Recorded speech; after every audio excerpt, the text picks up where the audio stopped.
Hello friends, welcome to my YouTube channel Sukanya Srivastava.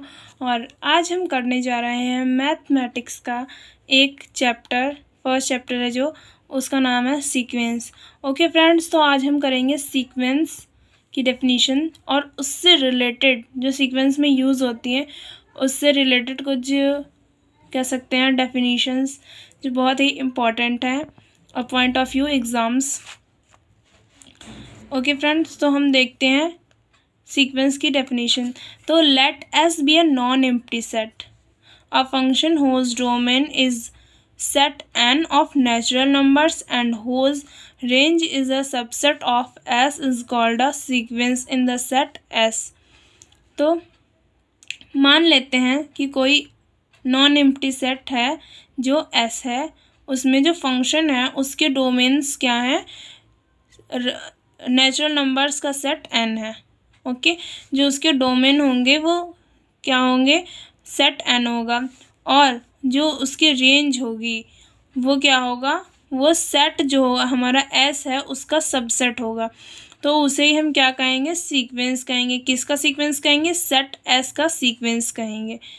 Okay friends, तो आप देख सकते हैं कि जैसे मान लेते हैं हम कोई एक सेट लेते हैं, तो वो क्या हो सेट लेते हैं तो वो एस सेट है, उसे हम क्या नाम दे देते हैं, एस दे देते हैं। तो उसमें जो फंक्शंस होंगे उसके डोमेन्स तो क्या होंगे, नेचुरल नंबर होंगे, और जो उसकी रेंज होगी वो सेट का सबसेट होगा। जो हमें सेट एस मिला है उसके सबसेट होंगे उसकी रेंज।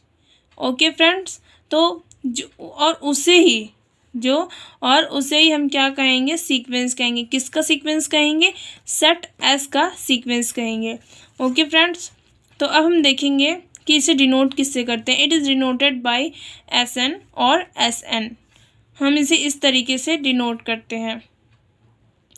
ओके फ्रेंड्स, अब हम देखते हैं इससे रिलेटेड कुछ नोट्स। तो फर्स्ट है, a sequence whose range is a subset of R. R का मतलब है real numbers, is called a real sequence और सीक्वेंस ऑफ रियल नंबर्स। अगर कोई एक हम सीक्वेंस लेते हैं जिसकी रेंज क्या होती है, एक रियल नंबर होती है, रियल नंबर का सेट होता है, ठीक है, तो उसे हम रियल सीक्वेंस कहेंगे, या फिर क्या कहेंगे, रियल नंबर का सीक्वेंस कहेंगे। Okay, a sequence in a set S is a rule which assigns to each natural number a unique element of S. एक सीक्वेंस में एक सेट है, जो सेट एस में एक सीक्वेंस है, ऐसे कहेंगे। एक सेट में एक सीक्वेंस है, जो हमारा सेट है वो उसका नाम क्या है, एस है। तो उसमें क्या होगा कि जो उसके रूल होंगे विच असाइन करेंगे किस पे, नेचुरल नंबर्स पे असाइन करेंगे, और उसमें जो एलिमेंट होगा, जो एस हमारा सेट होगा उसका एक एलिमेंट होगा जो यूनिक होगा। तो इसे एक एग्जांपल से के थ्रू हम इसे समझते हैं कि लेट एस हमारा एक सेट है जो कि इस प्रकार से डिफाइन है, 1 square 2 square 3 square dash dash dash. Okay, तो हम इसका सीक्वेंस कैसे लिख सकते हैं, ये एक नेचुरल नंबर है 1 2 3 4 इनफाइनाइट तक।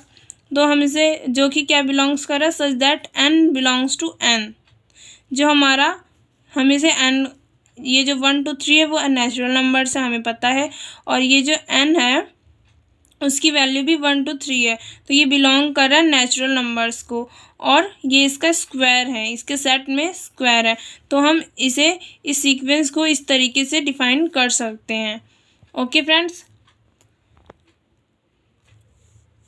अब हम सेकंड देखते हैं। तो क्या है कि 1/n is the sequence 1 1/2 1/3 1/n। इसी तरीके से हमने n की वैल्यू 1 2 3 4 पुट कर दी, तो इस तरीके से ये सीक्वेंस बन गया। अब हम देखते हैं -1 to the power n is the sequence. अब इसका हम सीक्वेंस अगर निकालें तो n की वैल्यू हमने 1 पुट की तो ये -1 हो जाएगा, और उसकी 1 से मल्टीप्लाई की तो -1 हो जाएगा। यहाँ हम 2 रखेंगे और यहाँ भी 2 रखेंगे, तो -1 का स्क्वायर क्या हो जाता है, 1 हो जाता है, और ये 2 है, तो 2 × 1 क्या हो जाएगा, 2। इसी तरीके से ये इसका भी सीक्वेंस बन जाएगा -3 4 -5 6। ओके फ्रेंड्स, तो अब हम देखेंगे रेंज ऑफ अ सीक्वेंस। एक सीक्वेंस की रेंज देखेंगे तो the set of are distinct terms of a sequence Sn is equals to the set S1 S2 S3। अगर कोई सेट हम एक सेट लेते हैं जिसकी सभी टर्म्स जो हैं डिफरेंट होंगी, डिस्टिंक्ट का मतलब डिफरेंट होंगी सभी टर्म्स, तो वो एक सीक्वेंस होगा। इस तरीके से होगा कि S1 S2 S3। ओके, एक एग्जांपल के थ्रू हम देखते हैं इसे कि जैसे मान लीजिए मैंने रेंज ऑफ सीक्वेंस ले लिया -1 to the power n। ठीक है, तो अगर हम यहाँ 1 रखें, n की वैल्यू 1 2 3 4 5 6 पुट कर दें, तो हम देखेंगे कि अगर हम 1 रखेंगे तो -1 आएगा, 2 रखेंगे तो 1 आएगा, 3 रखेंगे तो -1 आएगा, 4 रखेंगे तो 1 आएगा। तो इस तरीके से या तो इसमें -1 आएगा या 1 आएगा। तो ये क्या हो जाएगा, ये एक फाइनाइट सेट हो जाएगा इसका। ओके, कि -1 और 1 के अलावा इसमें कुछ भी नहीं आ सकता। अब हम सेकंड देखते हैं कि अब हम एक सीक्वेंस की रेंज लेते हैं इस तरीके से कि 1/n इज इक्वल्स टू 1, 1/2, 1/3, 1/4। हमने अभी देखा था एक एग्जांपल। उसी तरीके से अगर हम ये 1/n तक चले जाएंगे तो ये एक इनफाइनाइट सेट है। क्यों? क्योंकि ये 1/4, 1/5, 1/n तक जा रहा है, इनफाइनाइट तक जा रहा है, इसलिए इसे एक इनफाइनाइट सेट कहेंगे। इसमें कोई भी दो वैल्यू मैच नहीं करेगी। ओके, अब हम देखेंगे एक कांस्टेंट सीक्वेंस क्या होता है।